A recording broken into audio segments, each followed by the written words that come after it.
No vídeo de hoje vamos fazer a sétima e penúltima parte dos exercícios de Teorema de Pitágoras. Então, sem mais delongas, vamos para o vídeo. A questão número 20. Determine o raio da circunferência circunscrita ao triângulo cujos lados medem 6 cm, 6 cm e 4 cm. Então, como sempre, recomendo que você pause, tente resolver, depois dá play e segue comigo na resolução. Vamos lá? Primeiramente, vamos saber o que queremos, né? Como a gente viu no enunciado, a gente quer o raio da circunferência. E quais informações a gente tem sobre isso? A gente tem que a circunferência é circunscrita a um triângulo cujos lados medem 6, 6 e 4. Então, vamos lá para a resolução. Então, como é um tipo de questão de geometria que envolve figuras, vamos fazer essa figura aqui. Então, primeiro eu fiz a circunferência, certo? Só que ela é circunscrita a um triângulo. Então, botei aqui o triângulo circunscrito nela, certo? E esse triângulo, o triângulo ABC, e esse triângulo tem medida 6, 6 e 4, certo? Então, está aqui o triângulozinho de medida 6, 6 e 4. É um triângulo isósceles, né? Tem dois lados iguais. Então, vamos lá, né? Daqui a gente pode construir algumas relações para a gente conseguir achar esse raio, porque ele quer a distância do raio. Então, a primeira relação que eu vou fazer aqui é chamar, né, dar o nome, o centro O, e chamar o raio de R, certo? E aqui eu vou fazer também um ponto M, tal que saia do vértice B, né, e seja perpendicular ao segmento AC. E aí eu vou fazer outro que saia aqui do centro O e chegue ao vértice C do triângulo. Por que eu vou fazer isso? Porque eu acabo construindo dois triângulos aqui, eu vou chamar de M. Acabo construindo dois triângulos. Esse triângulo aqui pequeno, o triângulo MOC, é um triângulo retângulo, né? Já que esse segmento é perpendicular ao lado AC. E a gente também tem esse triângulo grande aqui, ó. E com esses dois triângulos, a gente pode conseguir o raio. Por quê? Se você olhar a hipotenusa desse triângulo pequeno, ele é a mesma coisa que o raio da circunferência, que é o que a gente quer descobrir. Então, vou colocar aqui de lado esse triângulo, né? Outra coisa importante também é que quando eu cortar aqui, né, perpendicular a um triângulo isósceles, lados iguais, aqui eu atinjo o ponto médio, certo? Então, se esse segmento AC mede 4, esse pedacinho aqui desse triângulo vai medir 2, certo? Ele, então, né, vamos lá, do jeito que a gente fez. Então, vamos lá. Eu vou fazer o quê? Eu vou chamar esse segmento aqui, que parte do centro, certo? Da circunferência até M de X, esse pedacinho aqui vai ser X. E aí aqui a gente pode realizar as operações com Pitágoras. Por quê? Aqui é X e aqui é R, a hipotenusa. Então, a gente utilizando o Teorema de Pitágoras aqui, a gente vai ter que R ao quadrado é igual a um cateto ao quadrado, que é 2, mais outro cateto ao quadrado, que é x. Por isso ficou aqui r ao quadrado igual 2 ao quadrado mais x ao quadrado, que eu vou chamar de equação 1. E a outra do triângulo grande. Eu sei que esse triângulo grande ele tem um cateto medindo 2 e eu sei que a hipotenusa dele mede 6. Já esse pedaço aqui, se você observar, do centro até o vértice B é o raio. E esse pedacinho aqui a gente chamou de x. Então, ele todo é o raio mais x, x mais r. Então, ficou a segunda equação como 6 ao quadrado igual a 2 ao quadrado mais, abre parênteses, x mais r ao quadrado. Essa é a segunda equação. Então, a gente tem um sistema aqui, certo? Com duas equações de duas variáveis. Agora, é bem fácil, né? E a variável que a gente quer descobrir é a variável x, que é o raio da circunferência. Então, vamos desenvolver isso aqui, né? Eu vou botar esse x em evidência, que vai ficar o x ao quadrado em evidência. O r ao quadrado eu não sei, mas o 2 ao quadrado eu sei que é 4, e passando para outro termo ele vai ficar negativo, vai ficar menos 4. De forma análoga, eu vou desenvolver esse lado aqui, né? O quadrado da soma vai ficar o quadrado do primeiro mais duas vezes o primeiro pelo segundo mais o quadrado do segundo. Deixar ele isolado porque eu quero achar o x, então tudo que tiver x eu vou deixar isolado de um canto, certo? Igual a, aqui eu tinha 36 desse lado, esse 2 ao quadrado dá 4, né? Porque 6 ao quadrado é 36, então a gente vai ficar com 36 menos 4. E agora a gente vai poder substituir essa equação aqui nessa equação, né? X ao quadrado é igual a isso aqui. E nessa aqui eu tenho x ao quadrado, então eu posso trocar aqui para eliminar esse grau 2 desse x, né? Porque eu quero só o x. Então, substituindo aqui, né? Aqui é x ao quadrado, eu vou substituir por isso. E aqui eu tenho x também, eu posso substituir por isso, só que em forma de raiz, né? Porque aqui eu só tenho só o x. Então, x vai ser igual a raiz, né? Tirando a raiz dos dois lados. Lembrando que aqui são medidas, né? Então, a gente pode jogar a raiz sem se preocupar com a questão de sinal, porque medidas são sempre positivas. Então, fazendo isso, a gente vai ter que r ao quadrado menos 4, certo? Porque é o x ao quadrado, né? Mais 2, aqui era 2 vezes r vezes x, né? Então vai ficar 2 vezes r e o x, como eu falei, a raiz disso aqui. Mais o r ao quadrado, né? Igual a 36 menos 4. Eu não resolvendo a 36 menos 4, porque desse lado ficou menos 4. Então eu posso cancelar esse menos 4 com esse menos 4. E a gente somando, né, o r ao quadrado e o r ao quadrado, eu vou ter 2r ao quadrado, certo? E esse menos 4 foi embora com desse outro termo aqui. Então, aqui ficou a equação e desse lado sobrou 36. Observe que todos esses membros são múltiplos de 2, né? São pares, então posso simplificar ainda mais isso aqui. Então, deixa eu simplificar aqui por 2. Vai ficar r ao quadrado mais r raiz de r ao quadrado menos 4. Ou seja, estou buscando o raio, né? Que o objetivo é achar o raio, r. Certo? Então, o que eu faço aqui? Já está para achar o raio, eu vou isolar esse que tem raiz, ou seja, passa esse r ao quadrado para lá, para ficar menos r ao quadrado, para poder elevar ao quadrado e tirar esse raio dessa parada.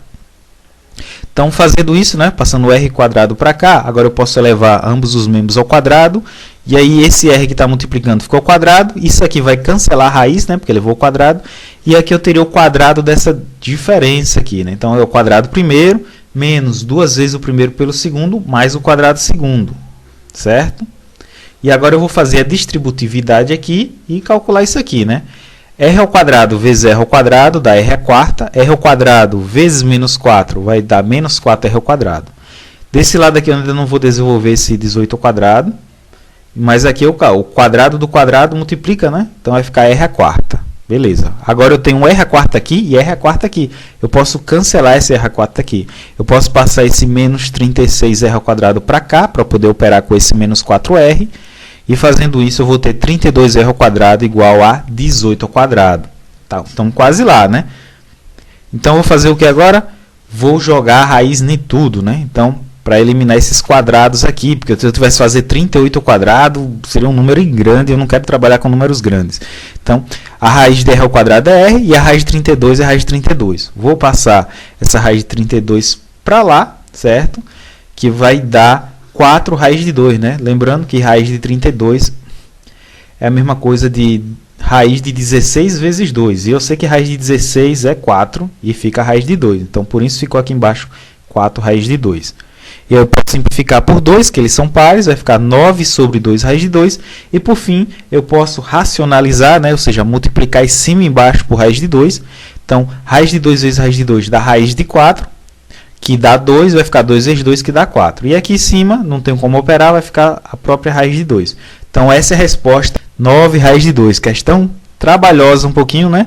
Mas só foi a dica mesmo, chamar esse segmento aqui de x, certo? Porque aqui seria o R e aqui seria x mais R, e a gente desenvolveu o Pitágoras nos dois triângulos retângulos. Beleza?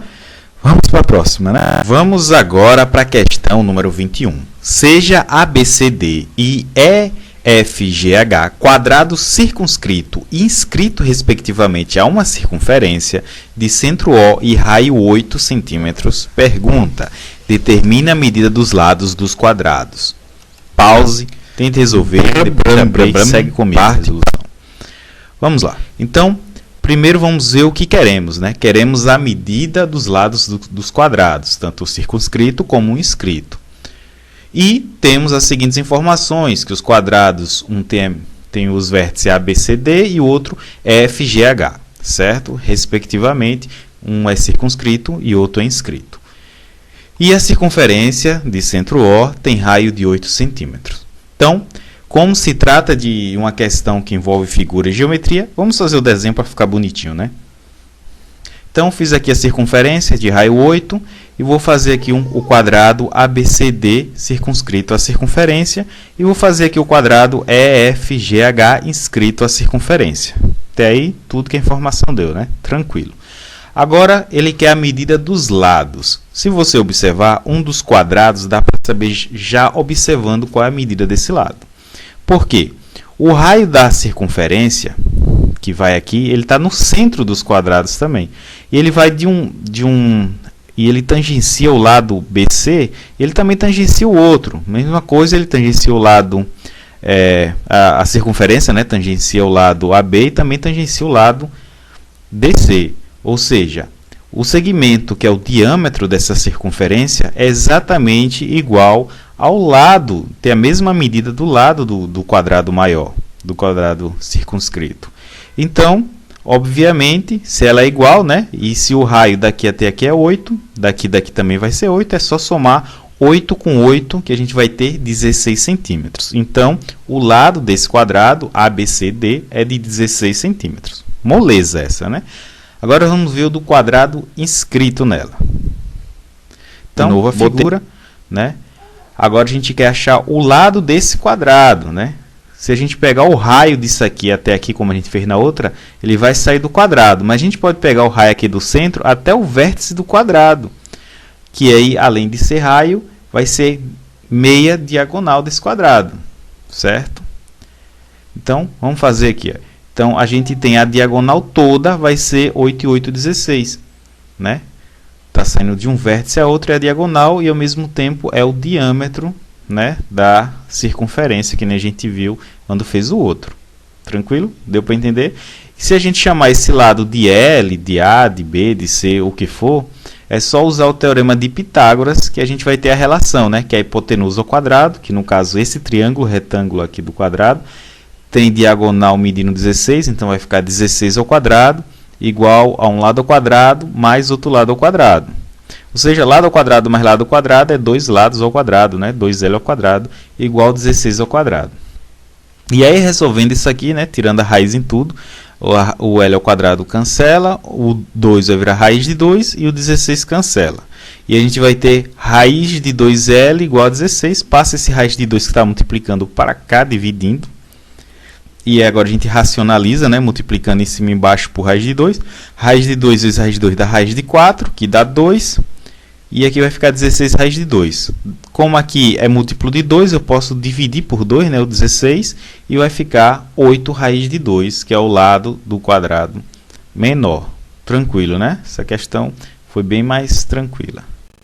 Vamos agora para a questão número 22. Um helicóptero sai de um ponto do solo e faz os seguintes movimentos sucessivos: 500 metros verticalmente para cima, 900 horizontalmente na direção norte, 200 verticalmente para cima, 700 horizontalmente na direção oeste e 100 verticalmente para baixo, pousando no ponto M de uma montanha próxima. Pergunta: determine o valor aproximado para a distância entre os pontos P e M. Então, recomendo que você pause, tente resolver, depois dá play e segue comigo. Vamos lá?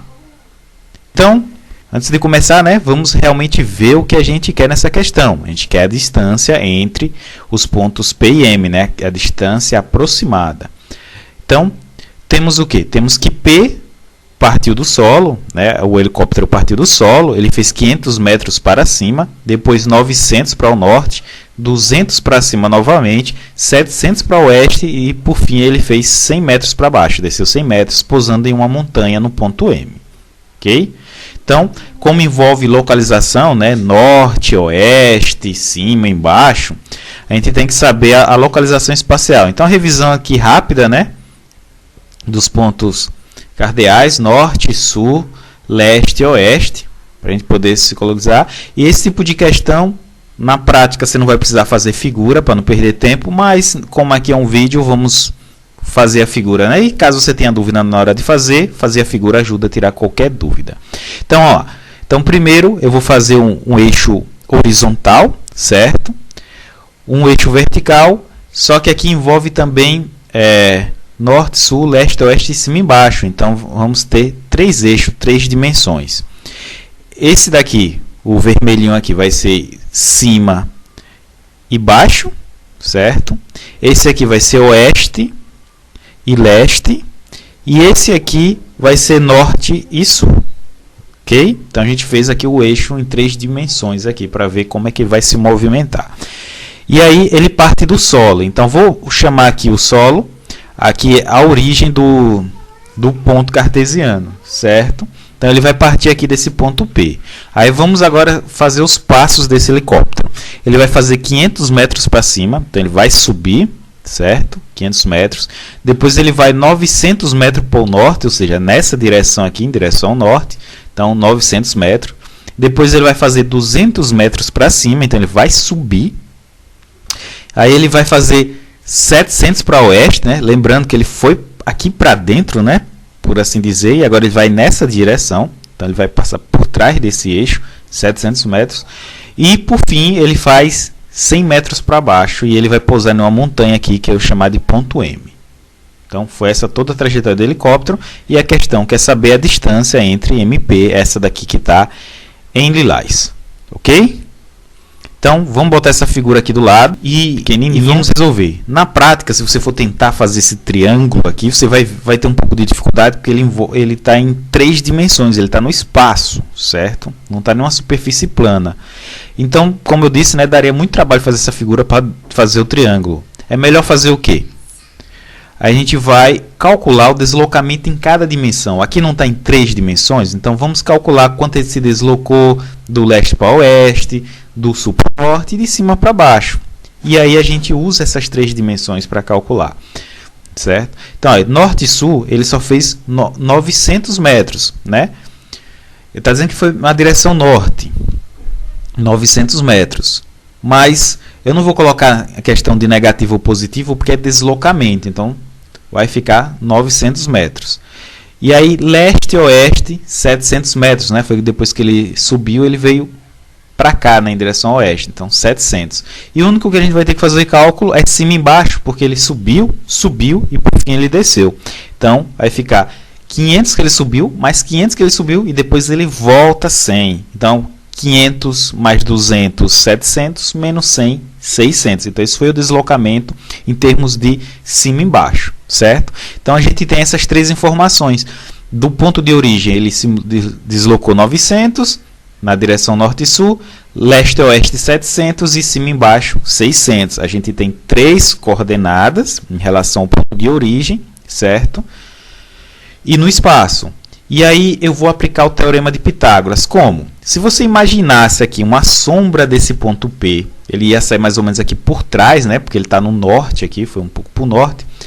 E ele ia formar um triângulo retângulo nesse espaço. Como o solo é horizontal, ele ia formar um ângulo reto no espaço. Então, sempre que isso acontecer, você não precisa fazer a figura. Você só vê quanto foi o deslocamento para lá e para cá, certo?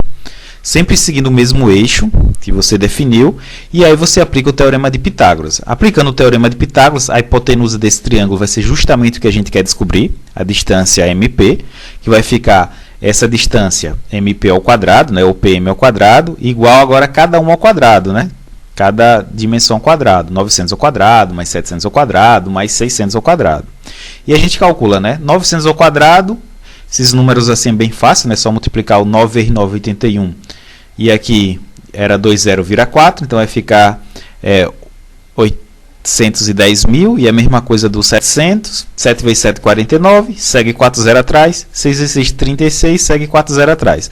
E aí somando 810 mil, mais 490 mil, mais 360 mil, a gente vai ter 1.660.000. Só que PM ao quadrado. Então, se está ao quadrado, a gente tira a raiz, né? Então, a gente vai tirar a raiz disso aí e vai achar aproximadamente 1.288,41. Como a gente está falando de metros, eu posso pegar esse vírgula 41 e transformar em centímetros. Então, a gente vai ter 1.288 metros e 41 centímetros. A próxima também a gente vai usar essa ideia espacial. A então, 23ª e última questão desse vídeo. Determine o raio da esfera circunscrita a um cubo de aresta A. Então, pause, tente fazer, segue comigo aqui a resolução. Vamos lá.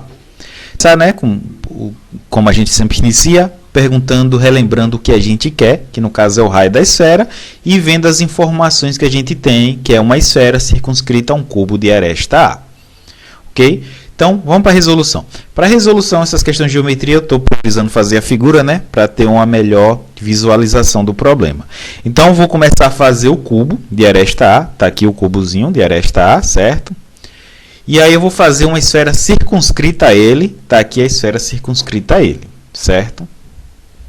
Agora, para resolver isso, a gente tem algumas informações importantes. Quando a gente faz uma esfera circunscrita a um cubo, o centro dessa esfera coincide com o centro do cubo.